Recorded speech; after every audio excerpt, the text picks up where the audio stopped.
Well, everybody, Danny back from Deepsouth Homestead. It's that time of the year for everything to start coming in. We have these trees behind us back here. Now, we've been actively waiting on this for a long time. These are Mayhaws. Mayhaws usually grow in river swamps. This particular variety was made to grow out on the hillsides, but we have it planted where water comes out of the ground right below them there on our property.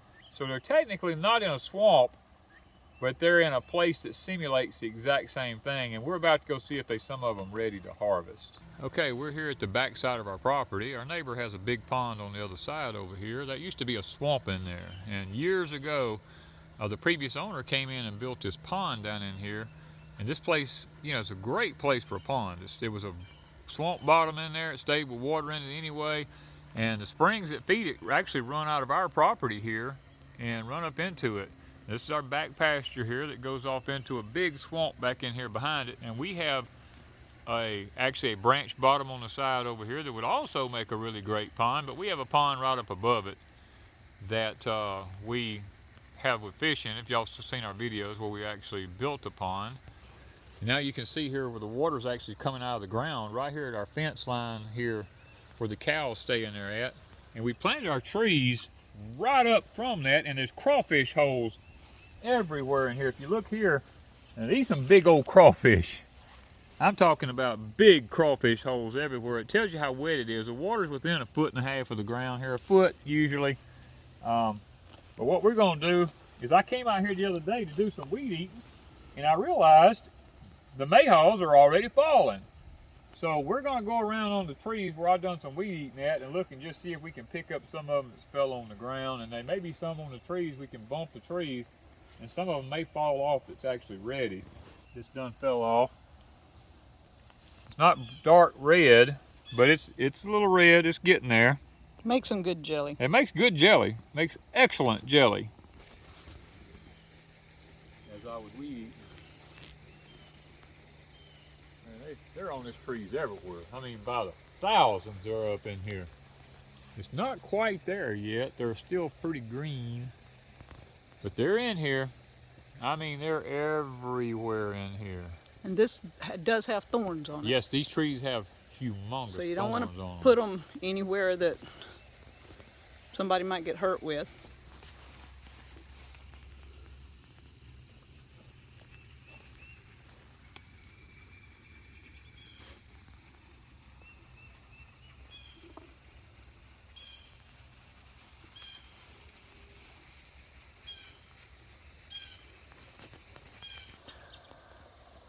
Okay, guys, you see here how they're turning? These like little apples, really. I mean, the tree is, the beauty of this tree is amazing.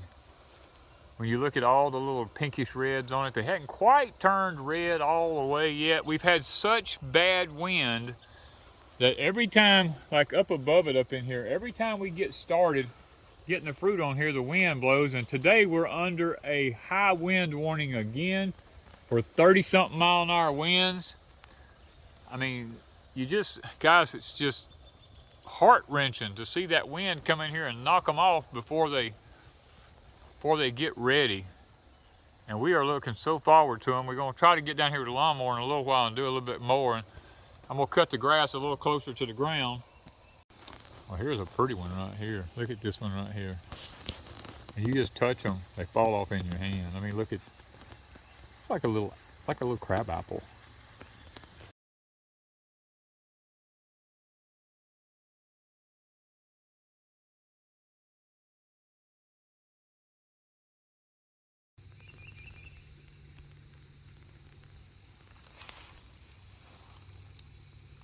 Drop that, throw that in the water.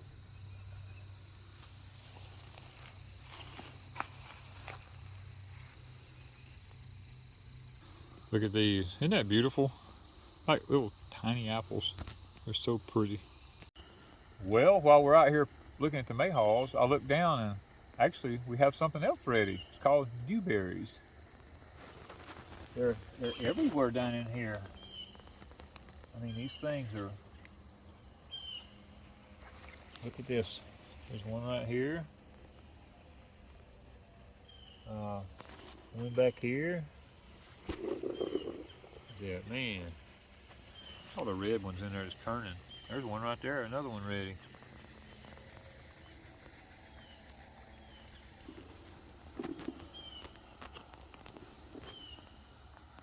Oh yeah. Oh, here's another one. That wind blows these limbs out. Look at that.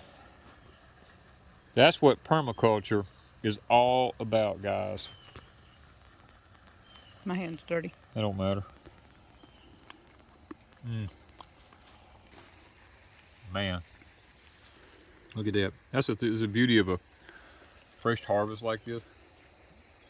You just, oh. Wow. Just eat them while they're fresh.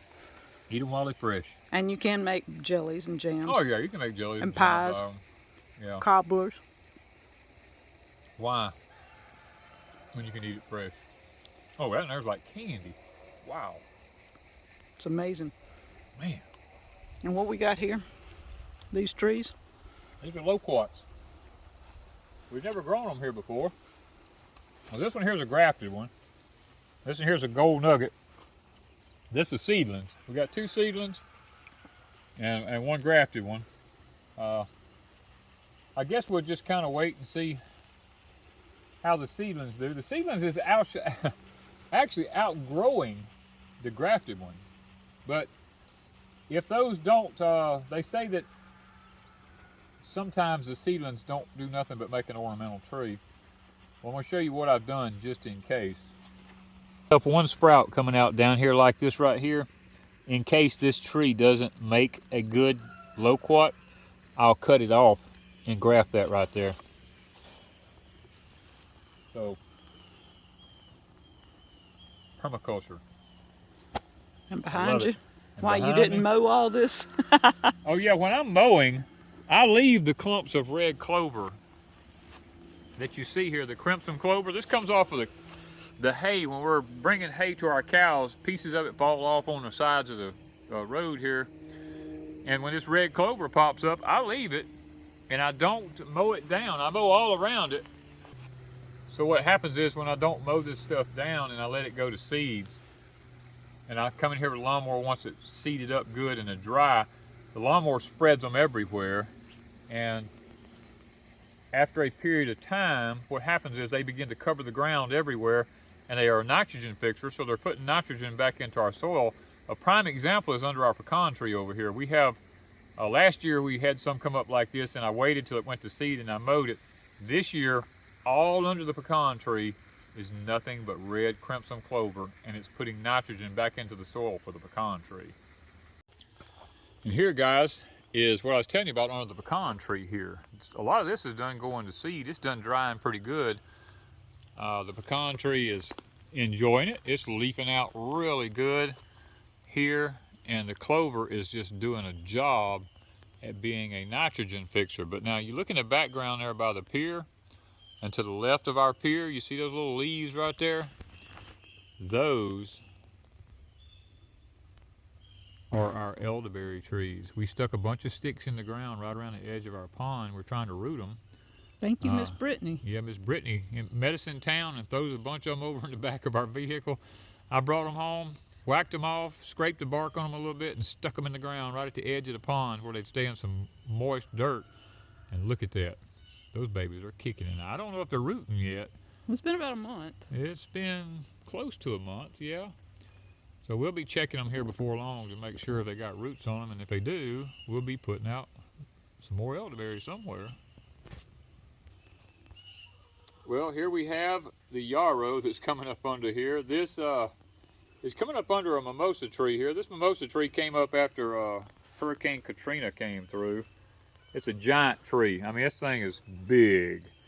And my former wife that passed away, Miss Debbie, she had planted some yarrow back here when this was just a food forest back here years and years ago before Hurricane Katrina.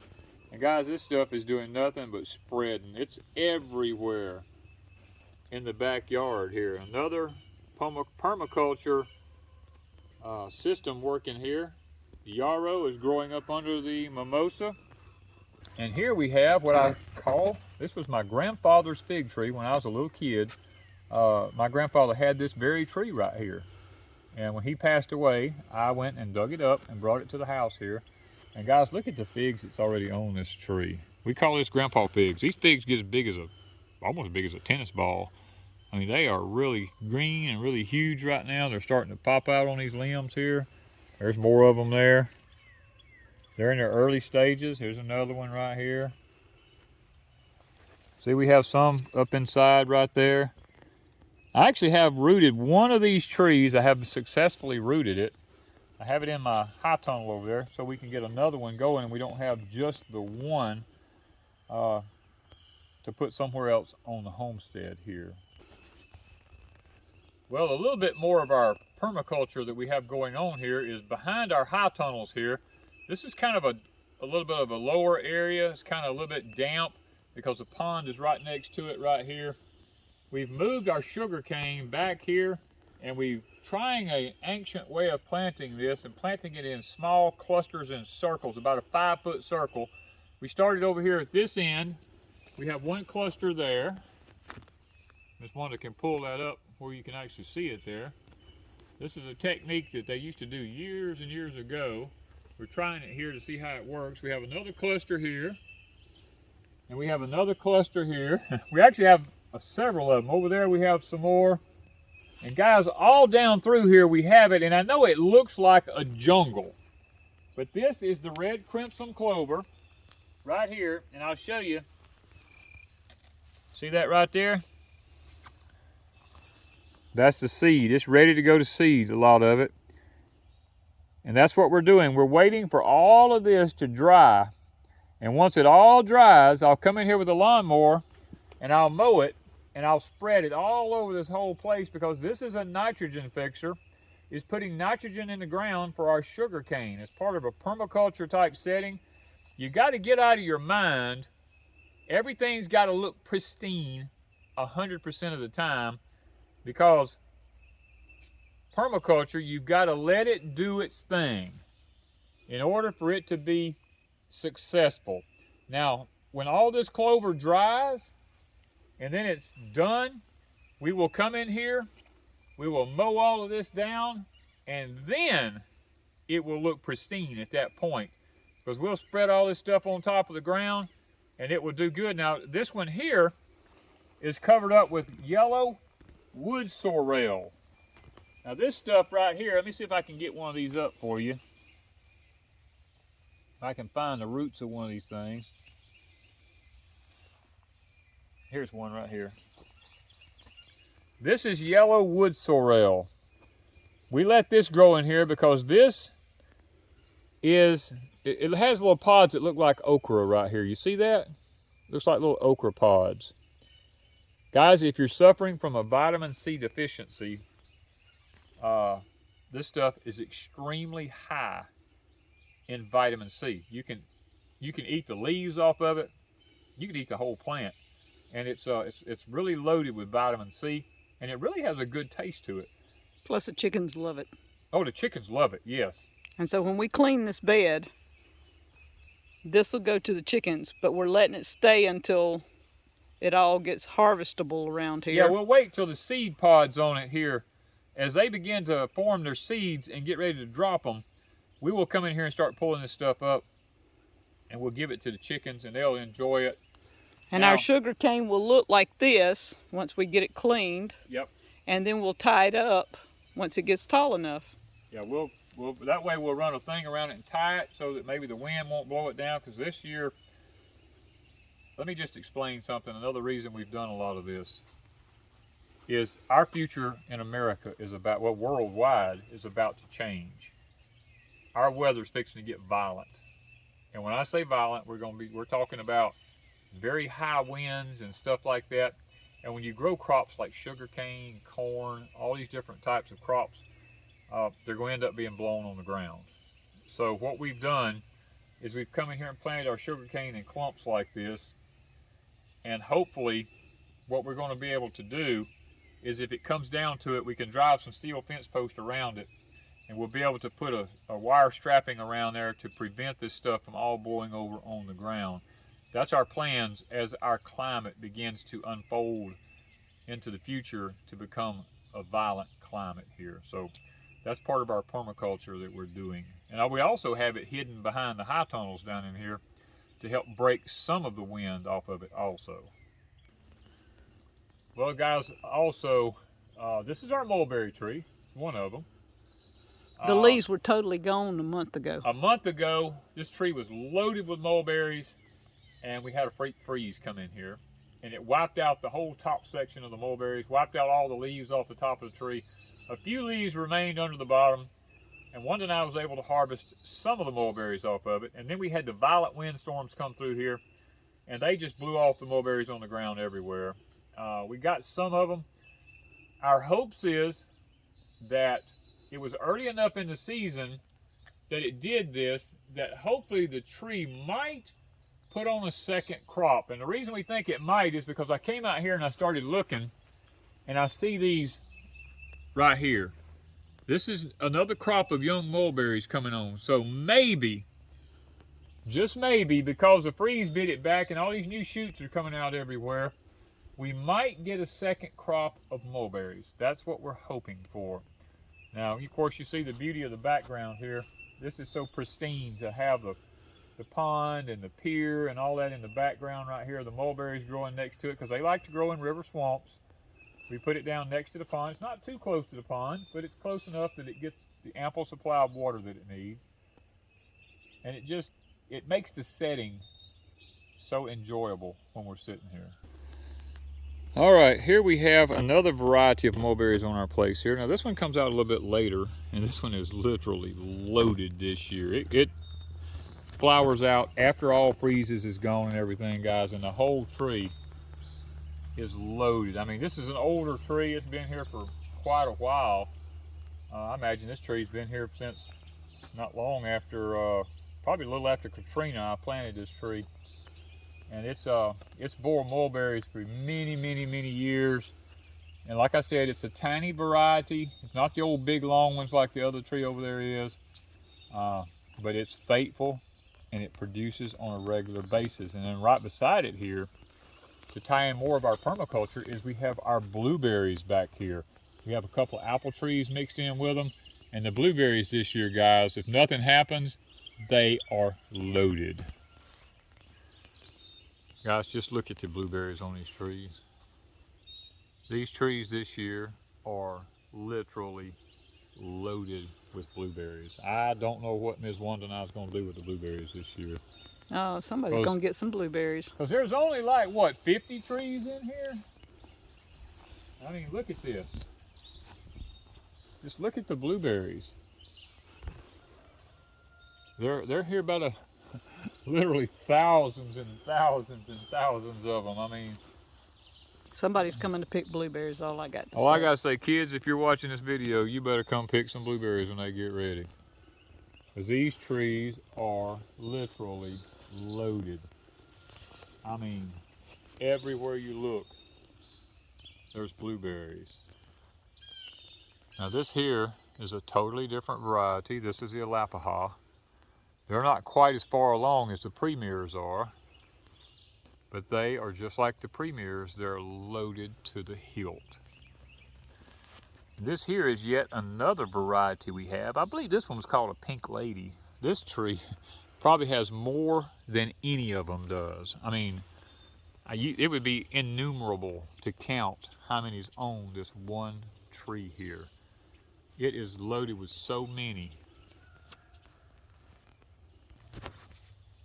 Well, guys, at some point, walking around in this luscious permaculture food forest, I have to bring this thing to an end. And I guess I'll stop here. We have a wild persimmon here. I left this here. They had a maple growing beside it, and the maple was totally useless to me. It was pretty leaf color, but I can't eat a leaf color. So I cut it down. I had a video of me cutting it down, actually. And this persimmon is feeding off of the old maple stump there beside it. And this thing has already got little persimmons on it everywhere. They're starting to pop out here.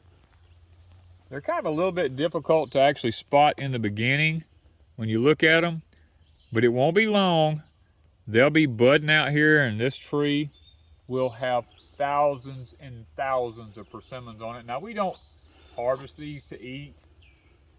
We leave these for the wildlife. Now, if we had to have them, yes, we could eat them. But we have tame ones that make the old big persimmons and stuff like that. The Tananesh and the Fuyu and stuff like that. We have those growing on the property here. But we leave the big wild ones like this for the wildlife because that gives them something to survive on in case we need them, as bad as it may sound, for a food source in the future. Because when the deer come out, and they come in here, see, deer will eat the blueberries, and they'll eat the trees, they'll eat all that. But if there's a persimmon here, they'll go to the persimmon before they'll go to the blueberries. The only problem is the blueberries get ripe way before the persimmons do.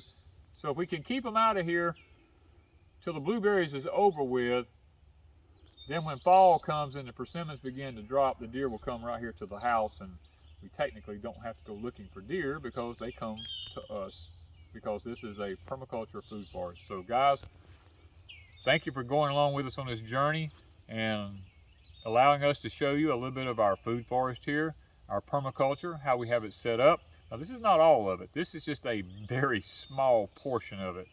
We have so many wild edibles everywhere on our homestead here that we're actively trying to get going so that Wanda and I can come out the door 365 days a year and eat something fresh. Thank you guys from Deep South Homestead.